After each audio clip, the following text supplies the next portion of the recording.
Buenos días, gracias por su presencia, gracias a la universidad por la ocasión de estar con ustedes y bueno, voy a abusar de su tiempo para explicarle qué obstáculos tenemos en España y cómo podemos más o menos ir saliendo de una situación tan delicada como esta. Lo que ha dicho el profesor Corona Ramón me parece absolutamente claro, pertinente y una clara también orientación de lo que tenemos que hacer. Yo lo que voy a decir, primero, ¿qué es lo que tenemos aquí en presencia? Bueno, es lo que nos permitió hacer el euro, que era una posibilidad de tener un crédito barato y a largo plazo. Ya no lo vamos a poder tener porque no está el horno para bollos. En segundo lugar, el poco crédito que podemos tener es mucho más caro de lo que era antes. Además es más difícil porque la banca tiene obviamente que velar por sus intereses y no puede dar dinero a cualquiera como se estaba haciendo ahora. Desapalancamiento. El apalancamiento es la cuantía de financiación externa que tiene una empresa.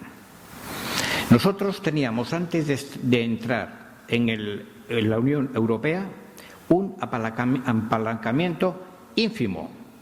Las empresas se financiaban con sus ingresos, no como ahora, que ahora ya no hay crédito para casi nadie, estaban recibiendo de manera fácil y muy barato muchísimo crédito, lo mismo que las administraciones y lo mismo también que las familias. Todos nos metimos en una vorágine de endeudamiento. Bueno, pues esto vamos a tener grandes problemas, porque todo lo que ahora se puede ganar no va para la empresa, no va para más que para la administración y va también para los que nos han prestado el dinero. Por lo tanto, tenemos serias dificultades para salir de donde estamos. El sistema bancario, bueno, pues las cajas de ahorro prácticamente han desaparecido y los que quedan tienen un endeudamiento muy grande, no pueden prestar mucho dinero y el poco que prestan es carísimo. Hemos perdido también mucho capital productivo. Las empresas que van bien se hunden. Antes alguien las compraba, ahora no. Nadie las compra. Y porque antes lo que a un coste de 100 no funcionaba, si lo compras a 40 ya puedes obtener algún rendimiento. Ahora ni siquiera al 40, al 30 o al 20%. Las que se hunden quedan hundidas para siempre. Además estamos perdiendo capital productivo. Lo que las empresas no podían utilizar lo vendía. Ahora no se vende o se vende al extranjero. De manera que en Egipto o en Vietnam están nuestras máquinas trabajando para hacer productos que van a entrar en nuestro ámbito. Así que tenemos esta situación. De entrada, además, tenemos que ver que hay una caída de la demanda. ¿Por qué? Porque tenemos más paro. La gente que está en el paro tiene menos ingresos que si está trabajando. Y las personas que tienen ingresos pues están tratando de que les sirvan para el futuro porque no lo tienen muy claro. Tenemos un coste de regulación desaforado. Es costosísimo. Si ustedes tienen un caballo en Cádiz y quieren llevarlo a Gerona, ¿cuántos días tienen que pasar? 7. Porque pasa por 7 comunidades y en todas tiene que pagar para que hagan una revisión. Y cosas de estas tenemos las que queramos. El ajuste del sector público mediante la reducción del gasto. ¿Ha habido mucha reducción del gasto público? Muy poca, poquísima, casi nada. Tenemos una administración pública que es muy pesada, que es muy cara, que la Unión Europea no entiende. Alemania piensa, ¿cómo es que nosotros tenemos el doble de población que España y España tiene el doble de ayuntamientos que nosotros? ¿Cómo es que ellos tienen más comunidades autónomas que nosotros landers? Pero es que además, entre la autoridad autónoma y los ayuntamientos hay muchas cosas que dependen de cada área. Por ejemplo, los consejos comarcales los hay en Cataluña, en otros sitios no, pero es otro ente intermedio y tenemos más en todas partes. Las malas políticas económicas. Hay quien pensaba que crear empleo iba a generar consumo. No, solo si el empleo es real, aporta algo. Si no, no hace más que crear gasto, pero no da absolutamente nada para los demás. El incremento de los impuestos no es para nosotros, es para pagar lo que tenemos que pagar por lo que debemos al resto de la Unión Europea. Y tenemos que pagarlo muy caro, a un 7% según los plazos, a un 5% más abajo, quizá al 4%, pero Alemania lo paga al 1%. Es obvio que con estas diferencias no podemos competir. Y todos estamos muy endeudados, las familias, las empresas y la administración pública. Así que, por más que estamos haciendo un gran esfuerzo, estamos reduciendo un poquito lo que deben las familias, un poco lo que deben las empresas y está subiendo lo que debe la administración pública en su conjunto. ¿Qué más cosas tenemos que considerar?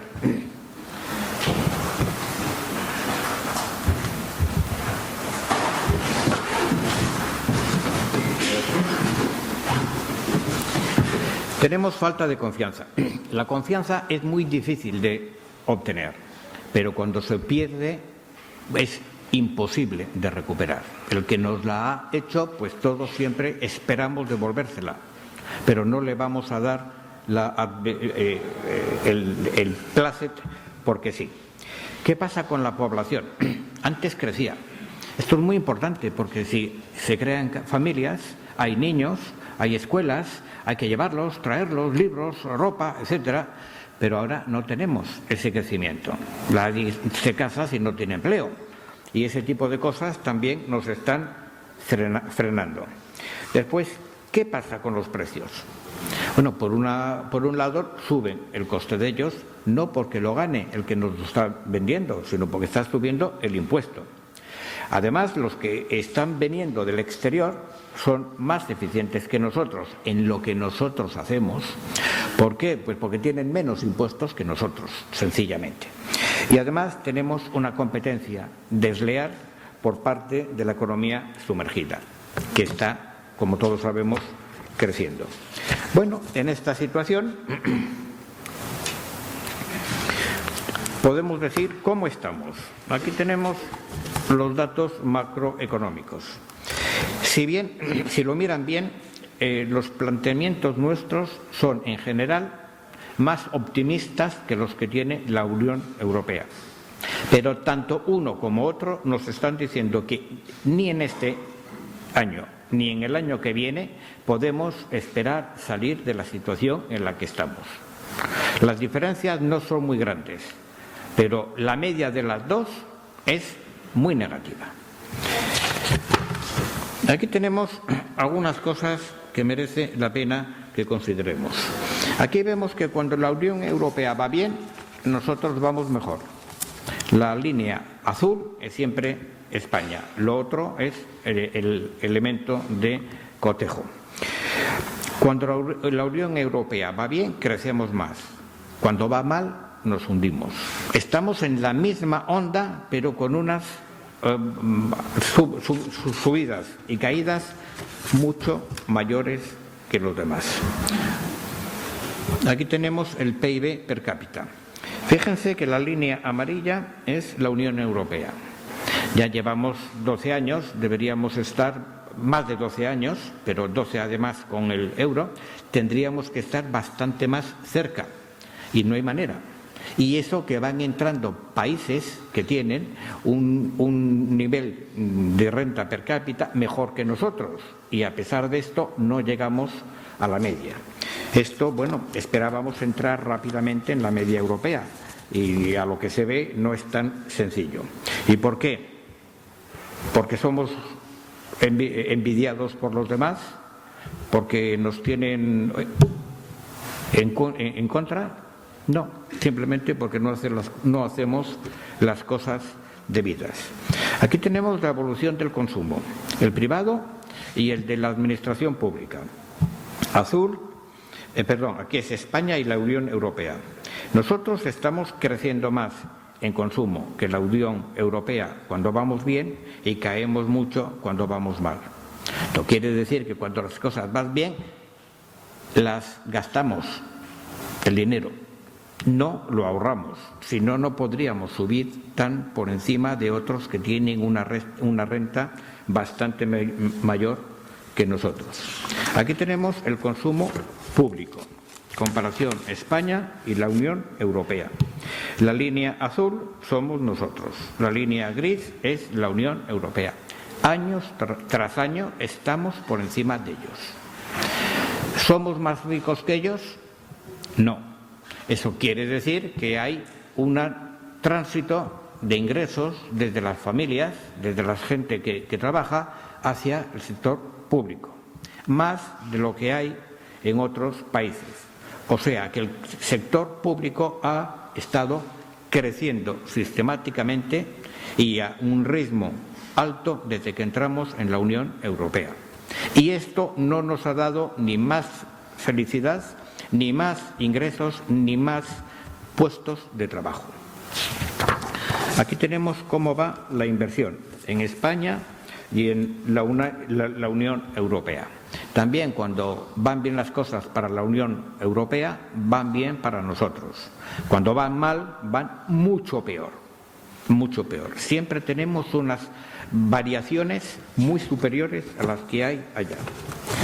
Aquí les muestro la evolución del valor añadido bruto de cada una de las actividades que tenemos. Si miran por abajo, la parte gris es la que corresponde a la industria, que es la más importante para competir en una parte y la otra. Y en cambio tenemos muy bien, como siempre, lo que teníamos en agricultura, pesca, construcción, etcétera, etcétera. O sea que en lo que estamos creciendo no es precisamente en lo que necesitamos para ser competitivos en el mundo actual. Aquí les muestro la evolución de la población. Esto es un dato bueno, cuanto más seamos mejor, siempre que tengamos cómo ganarnos la vida. Como ven, al final esto se para. La verdad es que probablemente está bajando y lo veremos cuando tengamos los datos próximos. Primero, mucha gente, sobre todo jóvenes, se van. Y se van porque son gente valiente y que creen que pueden salir en un país que no conocen. Muchos emigrantes se han marchado. Y por muchas razones. La más sencilla, porque no podían pagar la hipoteca y se iban. Dejaban las llaves y adiós. Otros porque pensaban que el futuro era mejor en su país que aquí. Total, esto lo estamos perdiendo. Si miramos las perspectivas de población, antes parecía que íbamos a crecer rápidamente, ahora casi está plana y de todas formas son más bien optimistas. Si miramos lo real, que es la línea amarilla, estamos bajando. Es un mal que no es fácil de arreglar. Aquí tenemos la evolución de las pensiones contributivas. Como ven, esto está subiendo. La población no estaba subiendo antes, ¿verdad? Pero esto sí, lo cual quiere decir que hay muchas personas que están retirándose antes de llegar a la edad y que, bueno, de acuerdo con las posibilidades que nuestra situación permite, pues les va mejor que andar buscando trabajo. Aquí tenemos la evolución del empleo. Como ven, cuando la situación es buena, nosotros damos un salto tremendo también por encima de la Unión Europea. Y cuando es mala, nos hundimos. ¿Por qué? ¿Por qué? ¿De dónde viene esto? Claro, la mayor parte de ustedes son jóvenes, pero hubo una guerra civil en España y después los que ganaron la guerra civil habían ganado la guerra, pero no tenían mucho ascendiente sobre la población. Así que querían una legitimidad que no tenían. Y para ello dieron algunas cosas. Uno, el empleo de por vida, muy interesante. Casas baratas, malas, pero muy baratas y accesibles para todos. Y 3 o 4 cosas más. La sociedad, los beneficios de los beneficios de la medicina, etcétera, etcétera. La gente que no quería estar se iba. Los que estaban bien. Y nunca se les bajaban los sueldos, pasara lo que pasara. Quien decidía los nuevos sueldos era el IPC. El IPC no es un buen indicador, es nuestro problema, no es nuestra solución. Y hemos estado dando incrementos a los sueldos basados en esto. Por esto estamos perdiendo competitividad 1 y 40 veces. Bueno, pues ahora hemos empezado a darnos cuenta de que tenemos que hacer algo para cambiar esa forma de ver las cosas. Esto era muy bueno para los sindicatos, no era muy bueno para las empresas, pero muchas veces servían para que algunas grandes pudieran echar fuera a las pequeñas. La negociación la hacían las grandes y llegaban a un acuerdo. Las pequeñas no podían competir y desaparecían. Y las grandes habían pagado un poco más, pero a cambio tenían más cuotas de mercado. Esto no se decía, pero esto iba haciendo que subieran los costes laborales y por lo tanto perdiéramos competitividad. Aquí tenemos el empleo y las personas con capacidad activa. Bueno, como vemos, va subiendo más una parte que la otra y entonces tenemos más activos que ocupados. La diferencia es parados. ¿Por qué tenemos estos tantos y tan rápidamente nos caen? ¿Y por qué no pasa esto en Estados Unidos? Bueno, porque aquí las empresas tienen unos empleados fijos y estos es muy difícil echarlos. De manera que cuando un joven entra allí dentro, pero no le dan la condición de senior. De manera que si las cosas van mal, todos los jóvenes fuera. Los antiguos siguen allí dentro y siguen con una retribución basada en el aumento del IPC, tranquilamente. Así que nosotros tenemos unas subidas y unas bajadas tremendas.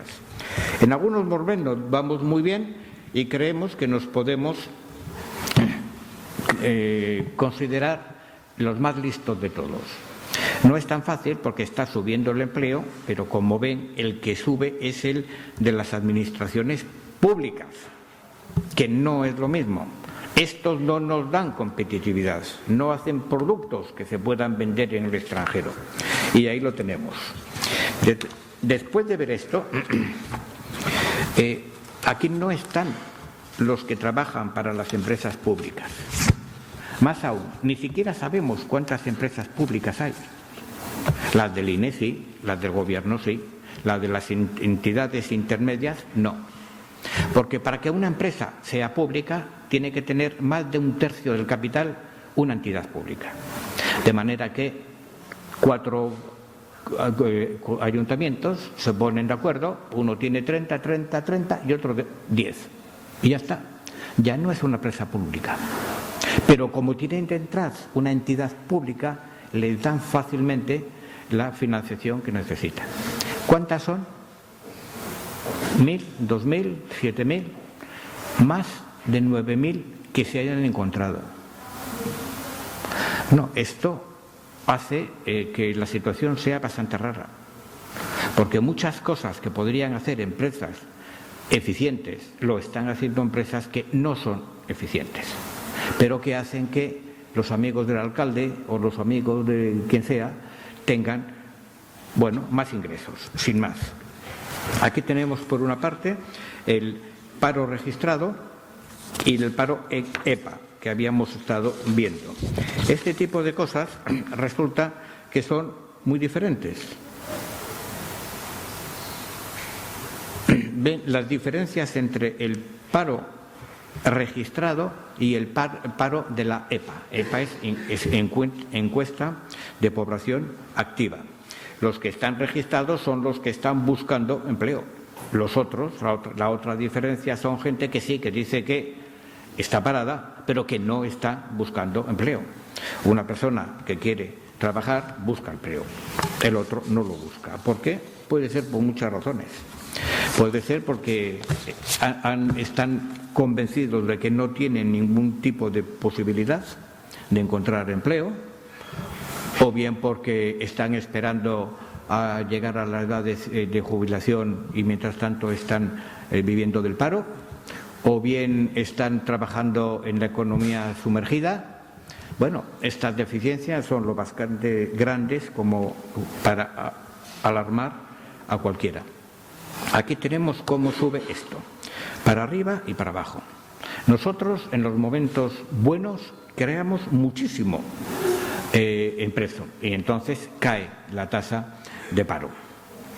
Pero cuando las cosas vienen malas, saltamos. Nosotros llegamos al 25%.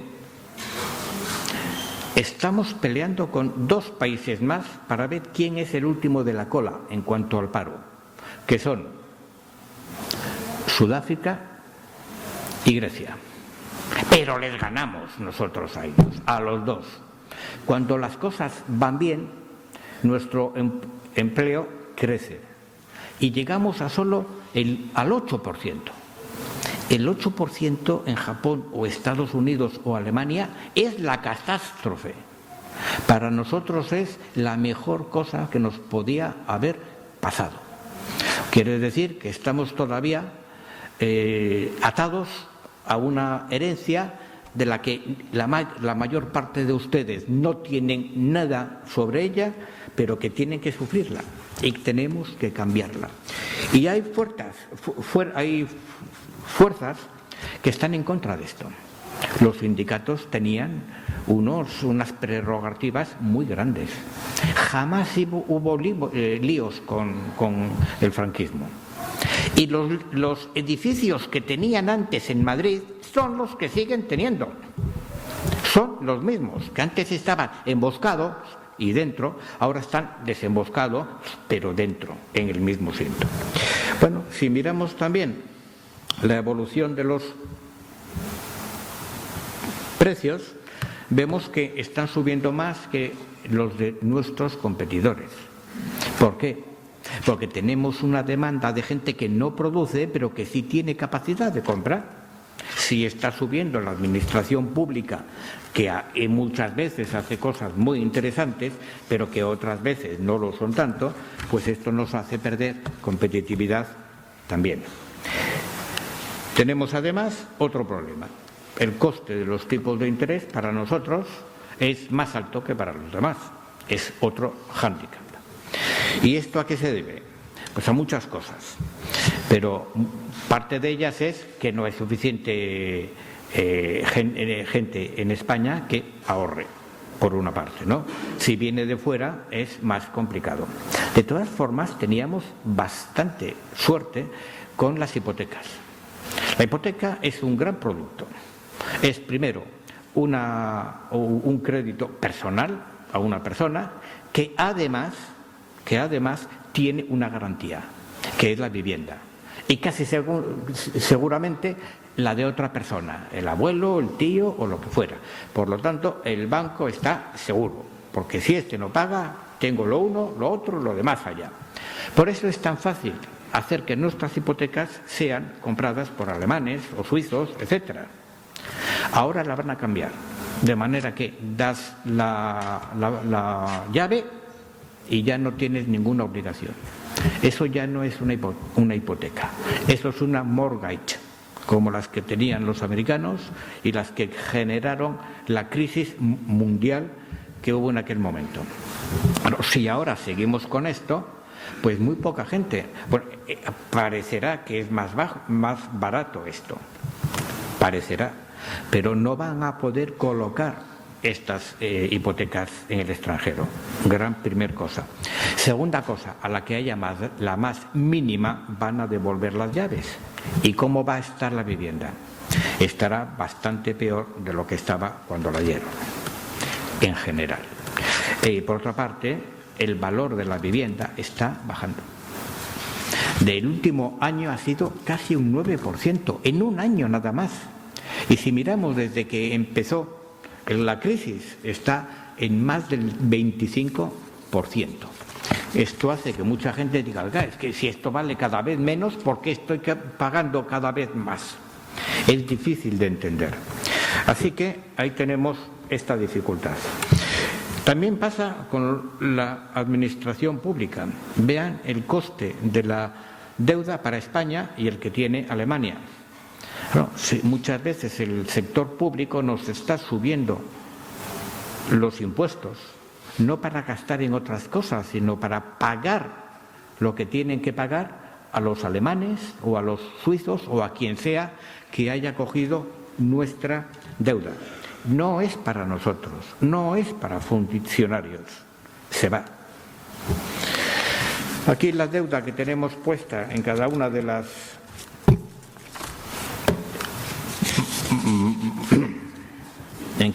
las modalidades que tenemos. Bueno, podríamos llevar un rato con ello, pero no tenemos tiempo para esto. Si después pueden acceder, y supongo que tendrán a los datos, los podrán ver. Aquí tenemos el déficit público de España. Bueno, es raro que no tengamos déficit, ¿verdad? Lo curioso es que, estando casi siempre con déficit, tengamos una deuda tan, entre comillas, pequeña. Es muy grande para nosotros, pero en proporción estamos menos endeudados en cuanto al sector público que otros países de la Unión Europea, presuntamente más serios que nosotros y más ricos que nosotros. Aquí tenemos la trayectoria de la deuda pública en España y en la Unión Europea. Como ven, el azul somos nosotros, vamos subiendo, pero estamos por debajo de la media, lo cual no es ningún consuelo, porque al tipo de interés que tenemos que pagar es muy caro. Tenemos otros problemas que no podemos dejar de lado, sobre todo si está el señor Corona Ramón con nosotros, porque siempre ha estado poniendo de realce el enorme esfuerzo que tenemos que hacer para pagarlo. Como ven, solo hay cuatro países que tengan unos impuestos superiores a nosotros. 2 en España, que son en Europa, que son Francia y Bélgica. Y en el resto del mundo, Estados Unidos y Japón. No estamos a la altura técnica de ninguno de estos 4 países. Y sin embargo, tenemos unas cargas muy superiores a las que tienen que soportar ellos. ¿Y esto por qué? ¿Por qué pasa? Me van a echar. Muy bien. Voy a pasar a las soluciones, pero quiero que vean esto. Esto es la diferencia que hay entre lo que uno cobra, que es la parte más bajita, y lo que la empresa paga. Tú piensas, con lo mucho que trabajo, qué poco me dan. La empresa piensa, con lo que cuesta, qué poco hace. Y las dos partes tienen razón, porque no se ve la parte del medio. Deberíamos de hacer que en las hojas que se les dan a los trabajadores se pusiera. No es obligatorio, por eso no se hace, pero sería bueno que el trabajador sepa lo que la empresa está pagando por él, porque a veces es bastante, como pueden ver aquí dentro. Esto se hace para que el sector público recaude mucho sin que se vea. Se puede hacer pero la empresa que lo haga pues puede tener un poco de temor a que después, cuando venga una inspección, le diga: ¿y usted quién se cree que es? ¿Por qué hace estas cosas tan raras? Etcétera, etcétera. Voy terminando. Este es el número de páginas que tienen los diarios de información que dan las comunidades autónomas, más el BOE, más un poquito del BOE de Bruselas. Si lo miran, si lo suman, hay más de 1 millón de páginas por año. Nadie es capaz de leer esto. Una empresa que esté en varias comunidades tiene que gastar en abogados un buen montón de dinero. Pero vamos a las soluciones, que es lo que me han pedido.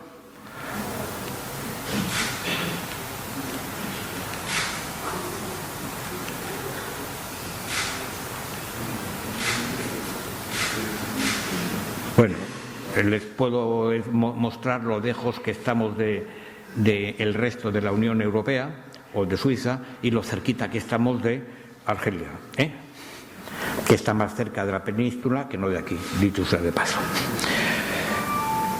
Los días necesarios para crear una empresa. Mire, España está abajo de todo. Bueno, ¿qué tenemos que hacer? Primero, las empresas públicas, censarlas, ponerlas al alcance de la administración competente en este caso, que no siempre es el ayuntamiento o la comunidad autónoma, y ver cómo esto se reduce rápidamente. Siguiente cosa que necesitamos: los organismos públicos. Muchos están doblados, muchos se pueden eliminar, pero como los que mandan tienen allí al cuñado, al hijo, al primo o quien fuere, pues es bastante difícil cambiarlos. Tenemos que ver las compensaciones que hay por los plazos de pago. La administración tarda muchísimo en pagar. Y además esto es asimétrico. Si la Guardia Civil nos pone una multa, pues a los 3 meses llega. Ahora llega muy pronto. Pero nosotros tenemos un día fijo, tope, para pagar antes de esto. Si no, os recargo. Las tasas. ¿Qué son las tasas? Algo que encuentra el alcalde para que paguemos. Por cualquier cosa, por la más necia. Facilidades para el comercio y las empresas de servicios. Según los ayuntamientos, pues el comerciante tiene que pagar unas cosas, otras, cambiar las lonas que tengan, etcétera. Deberíamos de tener una pauta: no más agencias públicas nuevas. Una agencia es el fin de la democracia, porque tiene capacidad para dar normas, para buscar a los infractores y para castigarlos. Y no hay ni siquiera un funcionario allí dentro. Se saltan completamente lo que pueden decir las normas del Congreso, porque ellos hacen las suyas. Y estos son, bueno, bastante arbitrarios. Servicios públicos. Algunos sí que tienen que tener copago. Se hablaba antes de llegar aquí de qué prestaciones básicas hay que dar. La sanidad. La sanidad es una cosa, la cosmética es otra cosa. La gente que viene haciendo turismo para ir, un turismo médico, van a que aquí se les den gratis las operaciones que fuere. Eso hay que arreglarlo. Los plazos de las tramitaciones administrativas deben de reducirse. Hay que acabar con el criterio tuitivo que rige en el ámbito judicial. Esto quiere decir que la parte más débil se presume que es mejor. Por eso es muy difícil ganar un juicio en un tema laboral, por ese criterio tuitivo, cuando la ley dice que todos somos iguales delante de ella. Pues no lo somos. Los niveles de administración deben de reducirse, el número de representantes también. Cuando vemos en las Cortes y por ahí cómo están vacías las sillas, nos damos cuenta de que la mitad o más sobran. Recursos financieros y monetarios. Todos los que están fuera deben de venir aquí, ¿verdad? Ahora se ha hecho una dejada de autoridad por parte de la Administración y el dinero ha vuelto. Pero sigue habiendo mucho. Y sobre todo hay muchas cosas que no son nuestras. Pero volveré sobre esto. Y voy deprisa. Hay que reducir los pagos de pago.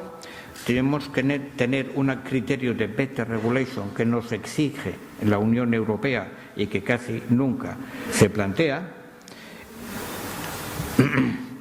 Que los órganos públicos acepten la primera sentencia que haya. Tenemos que hacer que las asimetrías, para ellos todo, para los demás nada, terminen, etcétera, etcétera. Bien, este tipo de cosas tenemos que hacerlas, tenemos que llegar a hacer algunas más. Vean rápidamente lo que tenemos aquí dentro. Miren la 30. Cuando hay situaciones en las que no se vende nada, hay que despedir a gente. Pero entonces ya no hay dinero, porque se aguanta a ver si esto cambia. Entonces sería bueno que se pudiera provisionar esto, para que el derecho del trabajador estuviera allí en la empresa y que, si Dios no lo quiera, tiene que marchar, la empresa pueda seguir trabajando, cosa que no puede si tiene que pagar indemnizaciones muy, muy grandes. 34. El impuesto debe ser el de la Unión Europea, el de la media. No podemos estar por encima cuando nuestra tecnología y competitividad está por debajo, etcétera, etcétera. Tenemos que hacer este tipo de cosas y tenemos que hacer, para acabar, una devaluación interna. Nosotros no podemos devaluar la moneda porque no es nuestra. Así que tenemos que hacernos más baratos, más rápidos, más eficientes, más seguros. Y con esto recuperamos lo que hayamos perdido. Para esto necesitamos algo muy importante. Tenemos que hablar, las empresas y los trabajadores. Tenemos que confiar los unos en los otros, cosa que no pasa, porque nunca cuando estudiaban los técnicos iban a una empresa. No saben lo que saben los trabajadores. Y saben cosas y no saben que las saben. Y si no hay alguien para sacar ese conocimiento, se pierde. Podemos hacerlo tan bien como los japoneses. Hay una fábrica de Ford en Valencia, en donde todos los que trabajan son maquinistas y también son los que reparan lo que sea. Y van dando ideas. Por cada idea que dan que sirve de algo, le dan las gracias y un regalito. Simplemente una entrada para ir al partido de Valencia-Barça o Valencia-Real Madrid. Si la cosa es mejor, le dan también un reloj. No un reloj suizo, no uno baratito, pero que pone gracias y tal. Si tienes otra idea, 2. Si tienes 3, 3. ¿Qué pasa? El que llega a tener 3 es el que manda. Porque cuando hay una disputa, él hace ¡plaf! Y enseña los 3. Con eso está diciendo: yo soy el que está haciendo que esta empresa vaya adelante. Esto es lo que hacen los japoneses cuando hacen una huelga y trabajan más, para demostrar a los dueños que los que de verdad aportan son ellos. Si somos capaces de poner esa cultura en vigor en más sitios, nos iría muy bien. Por cierto, que esta fábrica de Valencia acaban de coger todo lo que tenían en Holanda y lo han llevado los americanos para Valencia. Gracias por su atención.